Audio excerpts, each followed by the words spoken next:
Let's move on to the third message from the cross. It is taken from John chapter 19, verse 26. John 19:26. Woman, behold your son. Son, behold your mother.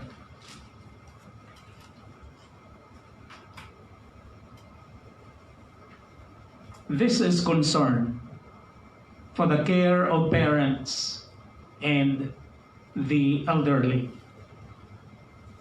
Itong pangatlong mensahe or mga salitang sinabi ng ating Panginoong Jesucristo ay patungkol po sa kanyang pagmamahal, sa kanyang concern, sa kanyang aged or aging mother na si Mary. Ang nire-refer po dito na woman is none other but Mary, the mother of Jesus and his many brothers and sisters. Inintriga niya po, ipinagkatiwala niya po ang kanyang nanay sa kanyang pinaka-close, pinakamamahal na disciple, who is John the Beloved.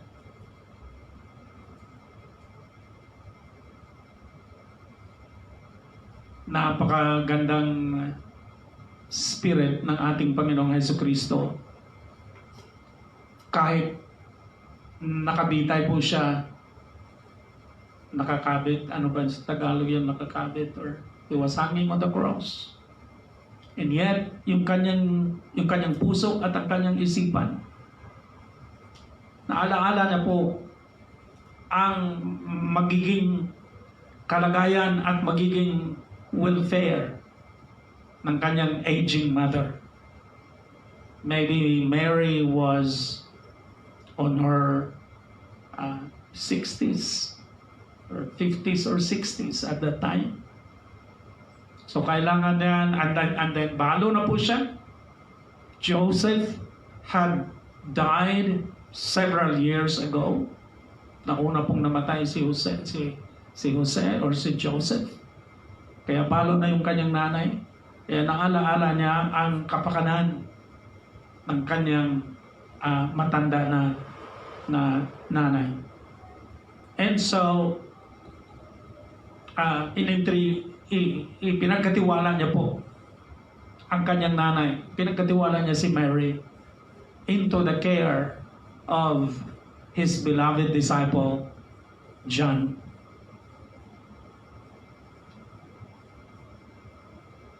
This is a good example para sa ating mga anak. Sometimes napakalungkot po na may mga kilala tayo at may mga alam tayo na marami silang mga anak sa pamilya, and yet kawawa yung kalagayan ng kanilang mga nanay or tatay, kanilang mga magulang, dahil pinabayaan nila ang kanilang mga matanda, right? At Jesus here, sa ginawa niyang pag-entrust kay Mary to the care of John, the beloved disciple, nagpapakita po sa atin, nagre-remind sa atin sa ating spiritual duty, spiritual obligation ng mga anak. Especially kung may mga means tayo. Kahit nga wala tayong means, kahit mahirap tayo, hindi dapat na pabayaan natin ang ating mga magulang. Kung ano lang ang makaya natin, huwag natin silang pabayaan. We should think of their welfare. Especially kung matanda na at mahina na talaga sila. Wala na silang means to support themselves.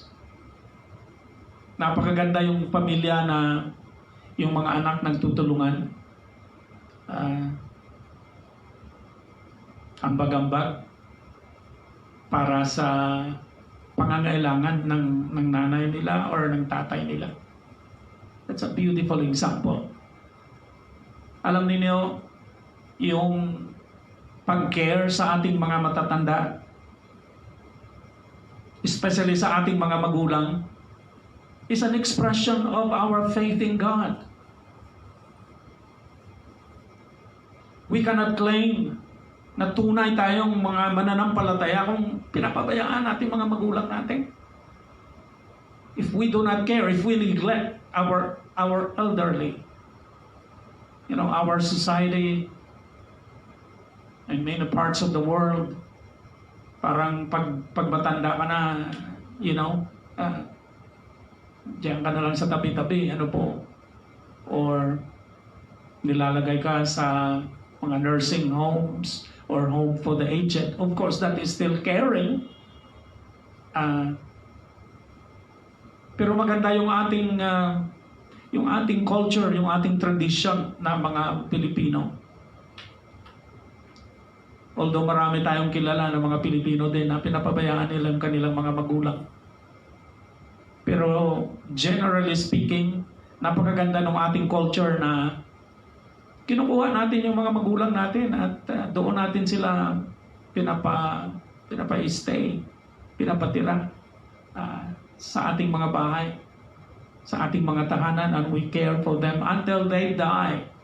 That's a beautiful and a very spiritual culture and practice na talagang inaaruga natin ang ating mga magulang. Kasi noong mga maliliit pa tayo, helpless, powerless pa tayo, mga magulang natin ang nag-care sa atin until na lumaki tayo and magiging independent na tayo. Kung wala sila, wala tayo. Right?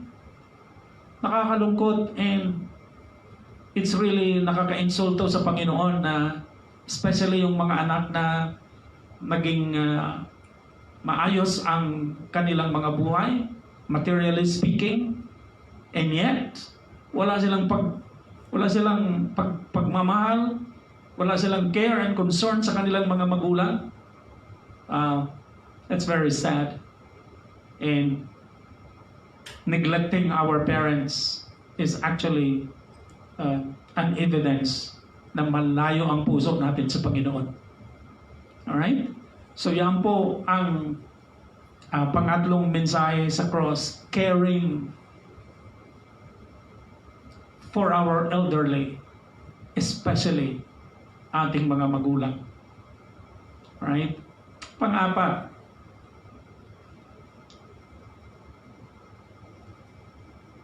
my God, why have you forsaken me? Matthew 27, verse 46. This is about obedience to the will of the Father. Obeying God's will brings joy. No question about that. Pag sinunod natin or sinusunod natin ang plano at kalooban ng Diyos para sa ating mga buhay, it would certainly bring us or give us joy in our hearts. But following the will of the Father often entails a degree of self-sacrifice. Yan po yung sabi ng ating Panginoong Jesucristo, anyone who would like to follow me must take up his or her cross. Hindi po madali sumunod sa kalooban ng ating Diyos. Because oftentimes, if not all the time, there is a price to pay. There is a cross to carry. we have to make some decisions and choices. So pag pinili natin ang Panginoon at ang kanyang kalooban, saying yes to the Lord and to His plan and to His purposes and to His will para sa buhay natin or para sa lipunan natin or para sa simbahan natin, would mean saying no to some personal and selfish considerations.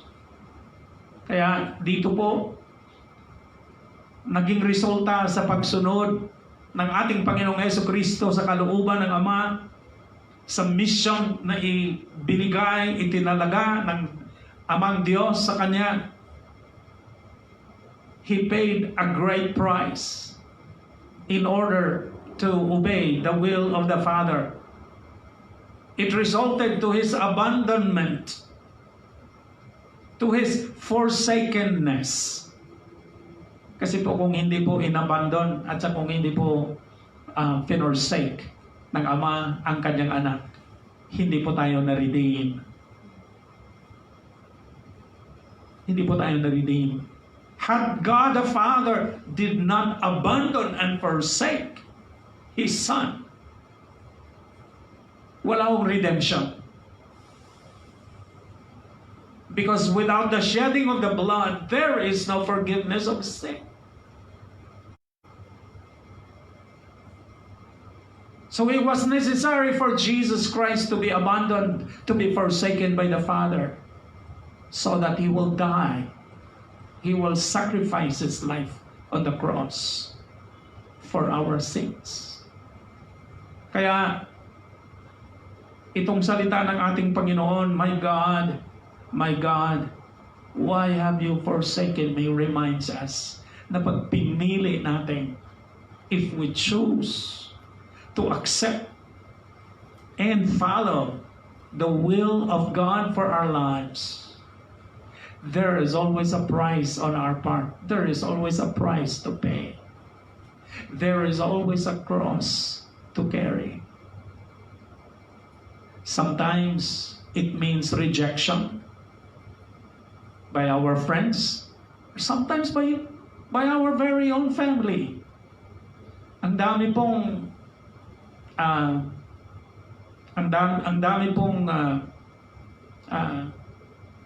kung sa Cebuano pa, sinalikway.